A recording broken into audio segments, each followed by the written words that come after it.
Sliding into your screen is not just any coffee can, it's a Roastar coffee can. Don't need thousands, personalize just one in Roastar's Design Lab.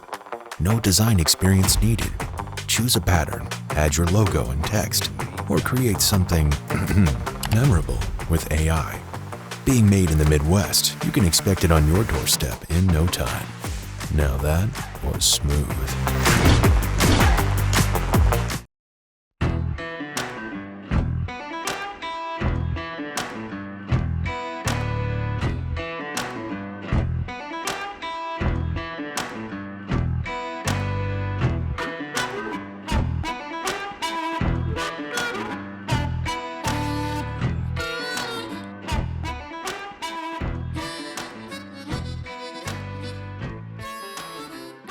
Hey everyone, welcome to the Coffee People Podcast Recap Show. Thank you for being here and being a supporter of our Coffee People platform. I'm your host, Ryan Woldt. You can follow or subscribe to our show wherever you're listening, but you'll only find our bonus context, links, and recaps to the episodes on coffeepeoplepodcast.com. Go there, subscribe to the newsletter, and you'll just get our show every week in your email. This podcast is presented by Roastar Coffee Packaging. You can find them online at roastery.com. Check out their website to find examples of the high-quality, affordable, customizable packaging they offer for coffee, tea, snacks, and beyond. Again, that's roastery.com. Our recent podcast guest, Alex Pyne, is a barista at Blue Bottle Coffee in New England and also the president of the Blue Bottle Independent Union, or BBIU. They've been negotiating with Blue Bottle Coffee and by extension their parent company, Nestle, for a labor contract for quite some time. There's a bit of ambiguity in this situation as numerous outlets have reported that Blue Bottle is up for sale. If you want to listen to the full interview, the link is in the show notes or on our At Coffee People Podcast YouTube channel. I'm here to recap a bit of that episode if you didn't have a chance to listen to the full pod, or you're just looking for the reinforcement of a few important key takeaways. For example, Alex Pyne's appearance is directly related to a Blue Bottle public relations person reaching out to me about having an executive on the show. And I agreed that it would be an interesting conversation, but on the condition that I could ask questions about the Blue Bottle union negotiations. I did indicate they could choose not to answer or avoid the question or, however they wanted to respond. Our show isn't live, but I was going to ask. In retrospect, they politely decided to decline the invitation. During that back and forth, I reached out to the BBIU, and their president, Alex, did not. So on to Alex Pyne as our guest. He got his start in coffee, like so many others, at Starbucks, where he was drawn into the culture of coffee and education of coffee and, being a barista, which is like being part of a team. The rumblings of unionization were already taking place when he joined Blue Bottle, and immediately he was drawn to being part of an organization movement, effusively, I might add. There was some local precedent, as nearby locations of coffee chains were already representing what a union action could look like. So what is a union? It's a collective of workers who band together as a broader negotiation group when addressing working conditions with their employer, things like pay, benefits, scheduling, and the need for cause-based terminations instead of at-will work, and of course much more.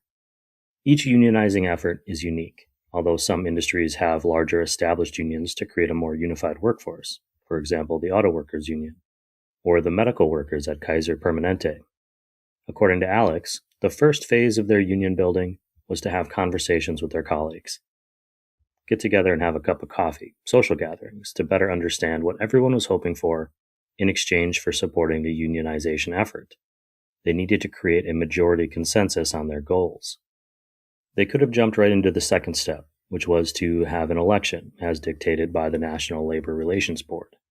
But before holding that election, they went directly to the Blue Bottle ownership to request recognition of their majority employee group, but they were rebuffed. At that point, they elected to pursue that recognition through the NLRB. Elected. See what I did there? So the question I had for Alex is this. If a collective bargaining group can negotiate for higher wages and better working conditions, why would someone be anti-union? His impressions lean toward confusion over what the union does, the fear of retaliation by management through reduced hours or even termination, or the closing of a coffee shop in favor of one that isn't unionizing. but it's hard to generalize the pros and cons. Some arguments long used against unionizing efforts include creating challenges to rise to the ranks if seniority is a strong union consideration, the paying of dues for representation, dues you may not want to pay, the potential for creating an adversarial relationship with the ownership or management, and finally, the more a union grows, the more their administration grows, the more power they have. That can be good if the leadership is representing their members and creating an open culture. But like any organization, there can be a diverse range of opinion, expectation, and local perspective that challenge the ability of the union to be concise in their demands and supportive of all of its members. The BBIU is an independent union, and they're still relatively small. Alex hopes that they grow, but for now, their size makes it easier to maintain a unified stance, which I assume also makes it easier for their volunteer management to go to the mattresses on behalf of their members. So the big question, if Nestle sells Blue Bottle, how does it impact the union? The answer is unknown, and will stay that way as long as a contract has not been agreed upon between the two sides, which may or may not happen anytime soon. The NLRB requires that the two sides meet to discuss the contract, but they do not require that they come to a resolution for that first employment contract or any employment contract. The hope is that the two sides are negotiating in good faith, but in theory, one side could easily drag the meetings out, basically indefinitely. You might ask, what is the BBIU asking for? Well, for starters, a living wage, or in the range of $30 an hour, for the store in the higher income locations, a more consistent working schedule, and protections from customer harassment. The two sides have already agreed on just cause protections against termination, and added protection for immigrant workers. It's important to note that Alex isn't doing this alone, but he is motivated to pursue this effort because he cares about his coworkers. Even if he doesn't receive any benefit in the long run, he believes this unionizing effort will help create safe and foundational workspaces where workers have rights. I wondered about the money. Who pays for all of the union efforts? There are lawyers and strikes and paperwork, and on and on. For now, a pro bono legal support system is helping their campaign. The board members are all volunteers who've never been paid. Some employees pay dues, but they are voluntary. All in all, there are a lot of faster get-rich-quick schemes out there, even in coffee. I asked Alex why people should support their cause, and his answer was bigger than just the benefit of the union to its members. He suggested that without an increased floor for baristas, in particular in relation to hourly pay, the industry isn't going to be sustainable for people to continue working in, especially in metro areas where their cost of living is much higher. When having multiple jobs isn't enough to pay the rent, those workers will go elsewhere, and cafes will close or never open. No baristas means no fancy coffees at the local coffee shop.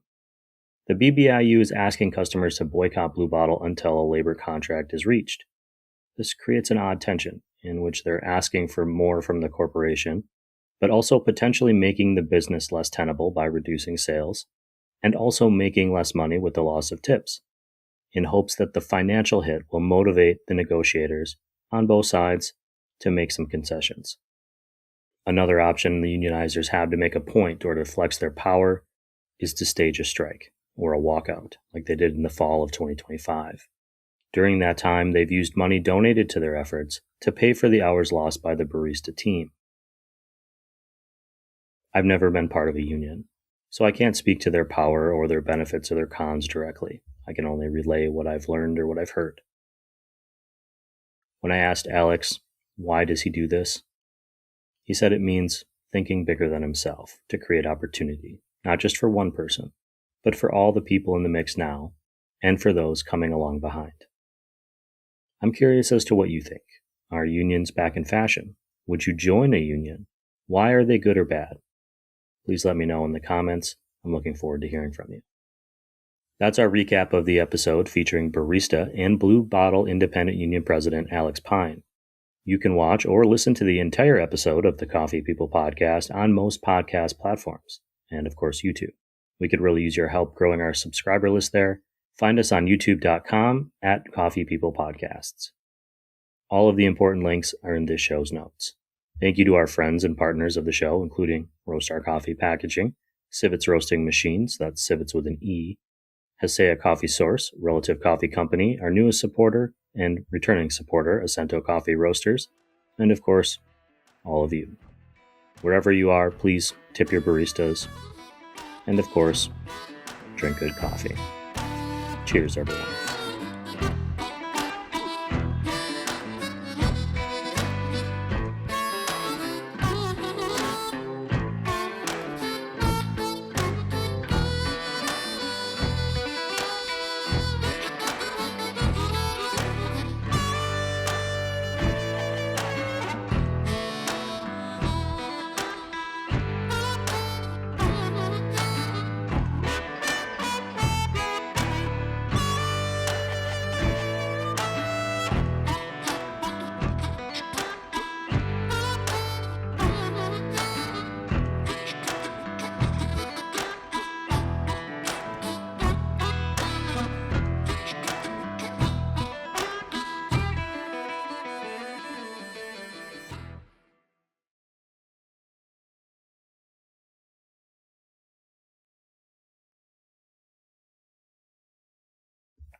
And get yourself a Coffee People hat or shirt. They're new. Link in the show notes. Thanks again, everyone. I wonder how many times a day I cheers my cup of coffee at somebody or at the screen.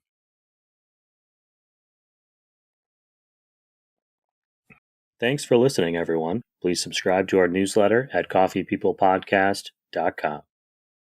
Cheers.